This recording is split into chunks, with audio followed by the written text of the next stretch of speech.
Hello friends. आज मैं बात करने वाला हूँ इस वीडियो में कि इन्वायरमेंट की तैयारी कैसे की जाए। अगर मैं बात करूँ यूपीएससी का जो आईएएस का एग्ज़ाम होता है तो उसमें जीएस का थर्ड पेपर है इन्वायरमेंट का, ठीक है। और विभिन्न स्टेट पीसीएस के जो एग्ज़ाम होते हैं उनमें भी इन्वायरमेंट का बहुत इम्पोर्टेंट योगदान होता है, खासकर यूपी पीसीएस, ठीक है। उत्तराखंड, बिहार, विभिन्न स्टेट पीसीएस में भी एनवायरनमेंट से बहुत अधिक क्वेश्चंस आते हैं, ठीक है। आप क्वेश्चंस का स्वरूप ऐसे समझिए, यूपीएससी के कुछ आप प्रीवियस ईयर के क्वेश्चन पेपर लीजिए तो आप देखेंगे कि क्वेश्चंस जो है 20 तक पूछे गए हैं। यानी इन्वायरमेंट का जो वेटेज है जीएस में बहुत ज़्यादा है। इसका वेटेज आप देखेंगे न केवल प्रीलिम्स में बल्कि मेंस में भी बहुत ज़्यादा इम्पोर्टेंट योगदान है इन्वायरमेंट का, तो किसी भी तरीके से आप इसको स्किप नहीं कर सकते। देखिए, अब एक प्रश्न आता है कि आखिर इन्वायरमेंट की तैयारी कहाँ से की जाए। तो मैं यहाँ पर बात करूँगा दोनों मीडियम, इंग्लिश मीडियम वालों के लिए और हिंदी मीडियम वालों के लिए। इंग्लिश मीडियम वालों को किस तरीके से तैयारी करनी है और हिंदी मीडियम वालों को कैसे तैयारी करनी है वो हम बात करेंगे। देखिए, हिंदी मीडियम के लिए एक बुक आती है दृष्टि आईएएस की, ठीक है। दृष्टि आईएएस ने एक पब्लिकेशन है, उसने एक बुक निकाली है, वो इम्पोर्टेंट है। अगर मैं इंग्लिश मीडियम में बात करूं तो शंकर आईएएस के जो नोट्स हैं वो पढ़िए आप। सबसे बड़ी बात क्या है कि अभी जो क्वेश्चंस पूछे जा रहे हैं वो static portion plus current affairs के पोर्शन से मिक्स करके क्वेश्चन पूछे जाते हैं। तो आप देखेंगे शंकर आईएएस का जो बुक है वो जो नोट्स है, जो भी मार्केट में आप देख लीजिए मिल जाएगा आपको, अपडेट होता रहता है हर साल। जैसे जब एग्ज़ाम होता है तो ये नोट्स अपडेट होके आता है। और ऐसा ही कुछ कुछ दृष्टि आईएएस पब्लिकेशन की जो पर्यावरण एवं पारिस्थितिकी की जो बुक है ये भी जो है अपडेट होके आती है। तो ये बहुत इंपॉर्टेंट है। तो इंग्लिश मीडियम के नोट्स जो हैं आप शंकर आईएएस की लीजिए और दृष्टि पब्लिकेशन की पर्यावरण और पारिस्थितिकी की जो बुक है वो आप खरीद लीजिए। आज मैं बता देता हूँ थोड़ा उस बुक के बारे में कि क्या क्या टॉपिक्स हैं, क्या आखिर दृष्टि आईएएस के द्वारा जो पर्यावरण एवं पारिस्थितिकी की जो बुक निकाली गई है वो काफ़ी इम्पोर्टेंट है और उसमें क्या क्या खास है। तो देख पा रहे होंगे आप, पर्यावरण एवं पारिस्थितिकी की जो बुक है काफ़ी इम्पोर्टेंट है। देखिए, इसके वो टॉपिक्स के बारे में बात कर लेते हैं हम। देखिए, जैसे इसका फर्स्ट जो टॉपिक है पर्यावरण एवं पारिस्थितिकी, ठीक है। इसमें बताया गया पर्यावरण क्या है, इसके घटक क्या हैं, मानव पर्यावरण क्या संबंध है, मानव पर्यावरण के संबंध में उपागम और पर्यावरण के अध्ययन के लिए जो जो जागरूकता के लिए क्या क्या महत्व है। तो समझ सकते हैं कि सारा का सारा जो है इंडेक्स में कवर किया गया है। दूसरा इसका टॉपिक का नाम है जैवमंडल एवं वायोम। तो इसमें जैविक समुदाय के बारे में बताया गया है, समुदाय के बारे में बताया गया है, पारिस्थितिकी तंत्र के बारे में, जैसे कि जो प्रजातियां होती हैं जैसे कीस्टोन, फाउंडेशन, अम्ब्रेला, संकेतक प्रजाति, ठीक है। इसके बाद संक्रमिका तथा पूर्व प्रभाव और वायोम, बहुत इंपॉर्टेंट टॉपिक है वायोम। तो आप समझ सकते हैं इन्होंने इसमें लगभग सारा कुछ कवर किया हुआ है। अगला टॉपिक है पारिस्थितिकी एवं पारिस्थितिकी तंत्र, ठीक है। पारिस्थितिकी एवं पारिस्थितिकी तंत्र, इसका अर्थ और परिभाषा दी हुई है, इसकी विशेषताएं दी हुई हैं, इसके संगठक दिए हुए हैं, इसके प्रकार दिए हुए हैं, ठीक है। आप देख रहे हैं स्थलीय पारिस्थितिकी तंत्र क्या होता है, इसमें वन, घास, मरुस्थल, टुंड्रा, ठीक है, सब कुछ दिया हुआ है। अब जैसा कि आप देखते हैं जलीय पारिस्थितिकी तंत्र, तो इसमें स्वच्छ जल पारितंत्र, संक्रमणकाली पारितंत्र या सागरीय पारितंत्र सब कुछ है।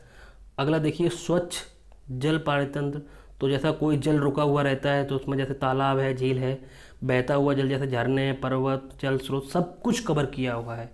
अगला आता है एक इसी में संक्रमणकालीन पारितंत्र, तो इसमें देखेंगे ज्वार नदमुख, आर्द्र भूमि, मैंग्रोव पारितंत्र। अगला इसमें है सागरीय पारितंत्र। सागरीय पारितंत्र में देखेंगे खुला समुद्र होता है, मूंगे की चट्टानें होती हैं, बैरियर द्वीप होते हैं, तटरेखा होती हैं, ठीक है। अगला देखिए इसमें मानव रूपांतरित पारितंत्र, यानी मनुष्य ने किस तरीके से परिवर्तन को जो पारितंत्र है उसको किस तरीके से चेंज किया है, भारतीय वन तंत्र, ठीक है। अगला, पारिस्थितिकी तंत्र की समस्याएं क्या क्या हैं, वन से रिलेटेड, मरुस्थल से रिलेटेड, सुपोषण से, एल्गल ब्लूम, रेड टाइड, ठीक है। ये कुछ इंपॉर्टेंट है। अगला जो टॉपिक है इसका फोर्थ, पारिस्थितिकी तंत्र के प्रकार हैं। जो पारिस्थितिकी तंत्र है उसके क्या क्या प्रकार हैं, तो पारिस्थितिकी उत्पादकता एवं पारिस्थितिकी तंत्र में ऊर्जा प्रवाह। तो ऊर्जा के स्रोत क्या हैं, उत्पादकता क्या है, पोषण क्या है, आहार श्रृंखला, आहार जाल, जैव संचयन एवं जैव आवर्धन, पारिस्थितिकी पिरामिड, ऊर्जा प्रवाह, पारिस्थितिकी अनुक्रमण, ठीक है। अगला टॉपिक देखिए पांचवा, पारिस्थितिकी तंत्र में पदार्थों का संचरण। तो इसमें जैव भू रासायन चक्र क्या है, तो इसमें गैसीय में देखिए क्या क्या है, जलीय चक्र, कार्बन चक्र, नाइट्रोजन चक्र, ऑक्सीजन चक्र, ठीक है। अगला इसमें दिया है अवसादी चक्र। अवसादी चक्र में क्या आता है, फास्फोरस चक्र, सल्फर चक्र, ठीक है। अगला देखिए पर्यावरण अनुकूलन। पर्यावरण अनुकूलन में क्या है, इसके अर्थ क्या है, अनुकूलन के प्रकार क्या हैं, पौधों में अनुकूलन कैसा होगा कि प्रकाश का अनुकूलन, जलाभाव, जलीय, लवण युक्त पर्यावरण, ठीक है, मित्र पोषणी मृदा, ये सब कुछ इसमें दिया हुआ है। आगे देखिए प्राणियों में अनुकूलन, यानी जो प्राणी होते हैं उसमें कैसे एक इंटीग्रेशन बन के रहता है। तो उसमें प्रवास में देखिए इसके बारे में प्रवास बताया गया है। प्रवास मतलब रहने का स्थान, छद्मावरण, शीत निष्क्रियता, ग्रीन निष्क्रियता क्या होती है, अनुहरण, जलाभाव के प्रति अनुकूलन, शीत के प्रति अनुकूलन, ठीक है।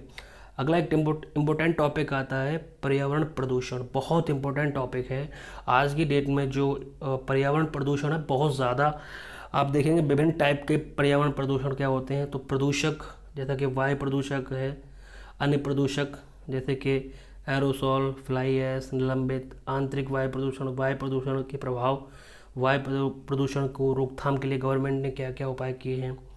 इसी में देखिए जल प्रदूषण भी आता है, ठीक है। जल प्रदूषण, इसके स्रोत और कारण क्या हैं, नियंत्रण के क्या उपाय हैं, जलीय पारिस्थितिकी तंत्र एवं मानव पर प्रभाव क्या पड़ता है, भूमिगत जल प्रदूषण, जैव आवर्धन नियंत्रण, भारतीय नदियों की समस्याएं एवं जल निकायों के संरक्षण हेतु प्रयास।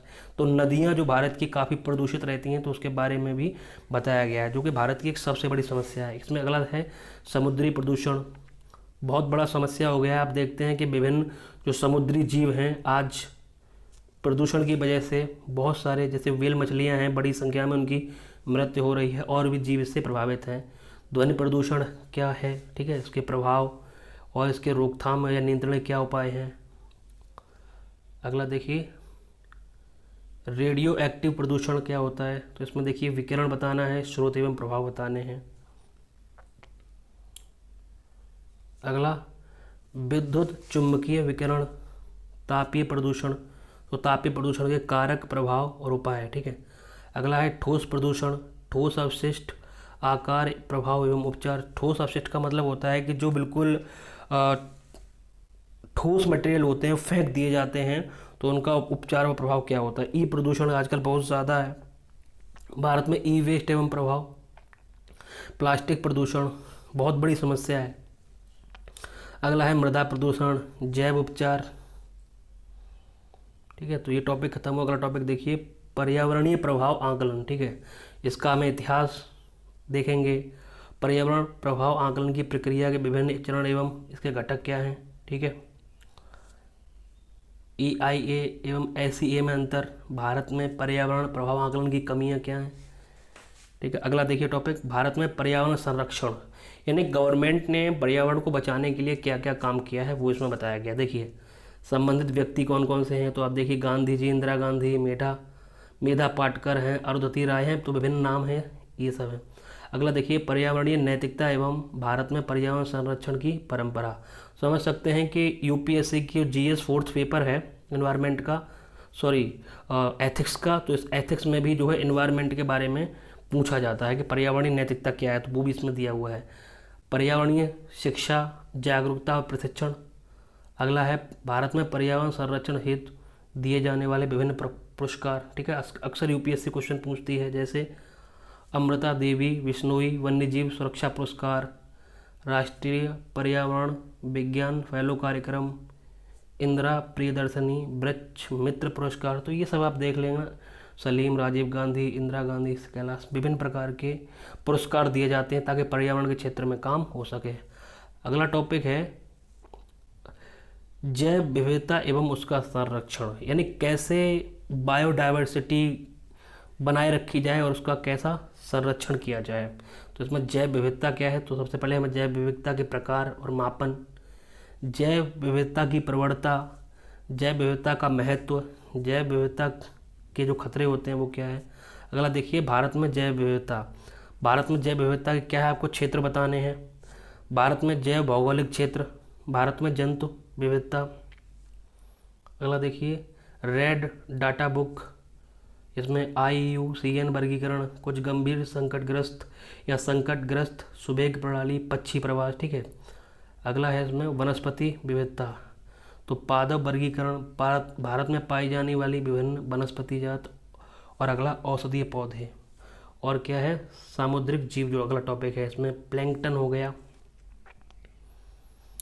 और अगला फाइटोप्लैंकटन, जू प्लैंकटन, इसी में है समुद्री घास एवं खरपतवार।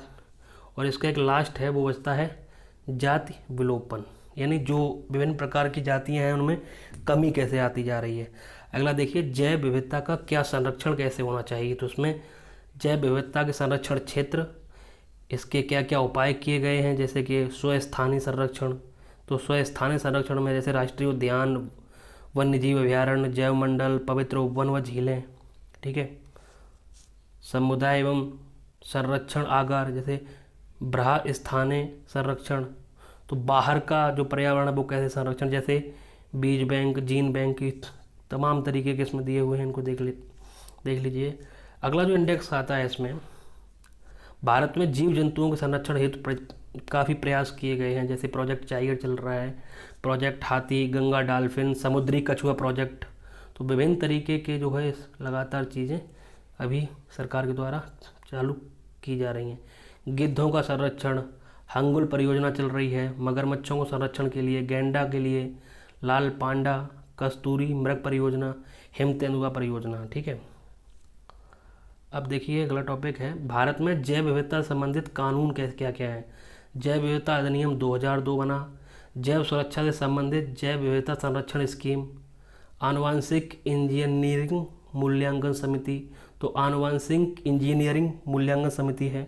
अगला देखिए क्या है जैव विविधता के संरक्षण में अंतर्राष्ट्रीय प्रयास या सम्मेलन, ठीक है। क्या क्या है कि वो तमाम तरह के सम्मेलन होते रहते हैं, जिसमें जैव विविधता अभिसमय कार्टाजेना, जैव सुरक्षा प्रोटोकॉल, नगोया, कुआलालंपुर अनुपूरक प्रोटोकॉल, नगोया प्रोटोकॉल, आईची लक्ष्य, COP 11 हैदराबाद, COP 12, COP 13। तो विभिन्न प्रकार के होते रहते हैं, ठीक है, समय पर। अगला देखिए राष्ट्रीय जैव विविधता कार्यनीति और कार्य योजना, ठीक है। तो राष्ट्रीय जीव एवं पशु कल्याण बोर्ड है इसके लिए, वन्यजीव अपराध नियंत्रण ब्यूरो है, WPA 1972 के अनुसूचित जीव हैं, ठीक है। खंड 3 में देखिए टॉपिक है जलवायु परिवर्तन। क्लाइमेट चेंज न केवल आज भारत के लिए बल्कि विश्व के लिए एक समस्या है, तो ये भी टॉपिक इसमें बहुत अच्छे से कवर किया गया है। देखिए जलवायु परिवर्तन की अवधारणा, तो इसमें क्या क्या है, जलवायु परिवर्तन के संकेतक क्या हैं, जलवायु परिवर्तन को प्रभावित करने वाले कारक।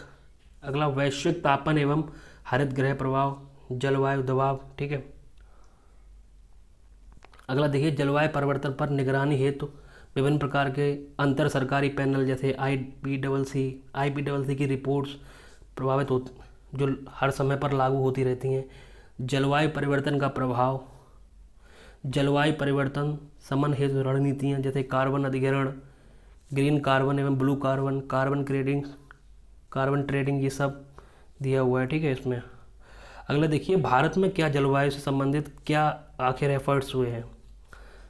देखिए भारत में जलवायु परिवर्तन के लिए भारत पर प्रभाव क्या पड़ता है, कृषि पर, खाद्य सुरक्षा पर, जल संकट और सुरक्षा पर, समुद्र स्तर में वृद्धि, पारिस्थितिकी तंत्र और जैव विविधता, जलवायु परिवर्तन और स्वास्थ्य, ठीक है। अगर भारत में स्थिति की बात करें तो स्थिति देख लेते हैं। भारत में जलवायु और मौसम परिवर्तन जलवायु परिवर्तन हेतु राष्ट्रीय कार्य योजना, जलवायु परिवर्तन मूल्यांकन पर भारतीय तंत्र। तो विभिन्न तरीके के जो है काम भारत में किए गए हैं। अनुकूलन ये सब इसमें दिया हुआ है। ऊर्जा भवन संरक्षण, हरित भवन, जलवायु सहायक कृषि भारतीय, ठीक है। तो विभिन्न प्रकार के जो है एफर्ट्स जो है भारत सरकार के द्वारा किए गए हैं, ठीक है। जलवायु परिवर्तन संबंधित संगठन एवं सम्मेलन, पर्यावरण एवं विकास पर संयुक्त राष्ट्र सम्मेलन बना। तो अभी जो सम्मेलनों की बात करें तो इसमें पर्यावरण एवं विकास पर संयुक्त राष्ट्र सम्मेलन बना। इसके बाद UNFCC इसकी कार्यनिधि। इसमें देखिए आप क्योटो प्रोटोकॉल, बाली, कानगुन सम्मेलन, कोपनहेगन सम्मेलन, डरबन सम्मेलन, दोहा सम्मेलन, वार्सा सम्मेलन, लीमा सम्मेलन, पेरिस सम्मेलन, मराकाश सम्मेलन। तो विभिन्न प्रकार के सम्मेलन इस समय पर होते रहते हैं। अगला रेड एवं रेड प्लस, GEF जैसे ग्लोबल एनवायरमेंटल फैसिलिटी और GCF ग्रीन क्लाइमेट फंड, ये बने हुए हैं। अगला देखिए भारत द्वारा जलवायु परिवर्तन पर घरेलू क्या क्या उपाय किए गए हैं। जैसे भारत का INDC, कार्बन फुटप्रिंट, हरित लेखांकन, ग्रीन इकोनॉमी यानी हरित अर्थव्यवस्था, ग्रीन वित्त, earth hour, climate fiction, carbon space, ठीक है। विभिन्न प्रकार के ओजोन संरक्षण को लेकर भी काम हुआ है।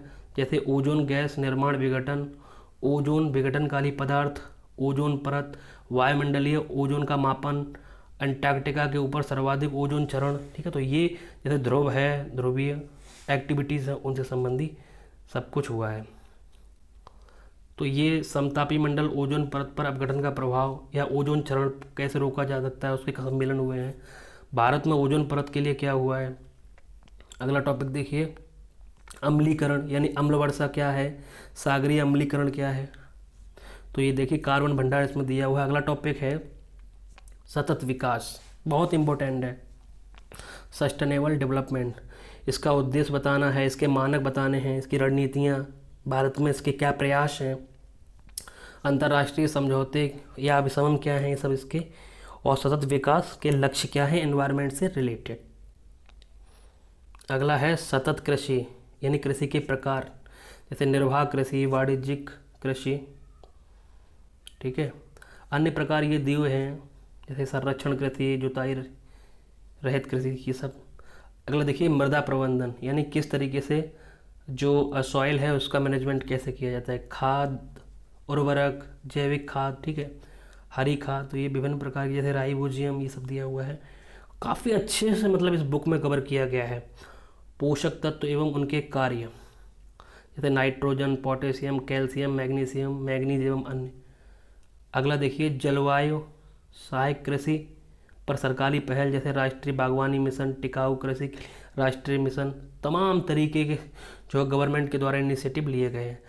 अब ये अधिनियम, संगठन एवं सम्मेलन आते बहुत इंपॉर्टेंट है और UPSC के ये फेवरेट क्वेश्चंस में आ जाते हैं। ये टॉपिक जो है सर्वाधिक इम्पोर्टेंट है। बहुत अच्छे से इसके आप कंपाइलेशन में शॉर्ट में नोट्स भी बना लें, हालांकि इस बुक में बहुत अच्छे से कवर किया गया है। तो देखिए भारत में क्या क्या काम हुआ है। वन्य जीव संरक्षण अधिनियम 1972 बना, पर्यावरण संरक्षण अधिनियम 1986, अनुसूचित जनजाति एवं अन्य परंपरागत वन्यवासी अधिनियम 2000 से, नेशनल ग्रीन ट्रिब्यूनल, तटीय विनियमन क्षेत्र, राष्ट्रीय वन नीति, तमाम तरीके के जो है गवर्नमेंट ने इसमें, जैसे राष्ट्रीय वन्यजीव कार्यवाही योजना, संयुक्त वन प्रबंधन, सामाजिक वानिकी, कृषि वानिकी, सामुदायिक वानिकी। भारत में पर्यावरण संस्थाएं जैसे कि बॉम्बे नेचुरल हिस्ट्री सोसाइटी, ये तमाम तरीके की जो है भारत में संस्थाएं दी हुई हैं। अब पर्यावरण संरक्षण की परंपरा एवं उनके द्वारा चलाए गए आंदोलन, जैसे चिपको है, शांत घाटी आंदोलन, बिश्नोई आंदोलन, नर्मदा बचाओ, अपिक्को, मैती, तो विभिन्न प्रकार के आंदोलन। अगला टॉपिक देखिए पर्यावरण से संबंधित अंतर्राष्ट्रीय संगठन। तो इसमें सबसे पहला जो है संयुक्त राष्ट्र पर्यावरण क्या कार्यक्रम, ठीक है, IC, ठीक है, ये IUCN है, वर्ल्ड वाइल्ड लाइफ फंड है, साइट्स है। तो विभिन्न प्रकार के संगठन जैसे अंतर्राष्ट्रीय उष्णकटिबंधीय काष्ठ संगठन, जल प्रबंधन संस्थान, वन्यजीव व्यापारी निगरानी नेटवर्क, तो सब अप्रॉक्स लगभग सारे के सारे इसमें जो है जो अंतर्राष्ट्रीय संगठन और सम्मेलन है वो इसमें कवर करने का प्रयास किया गया है।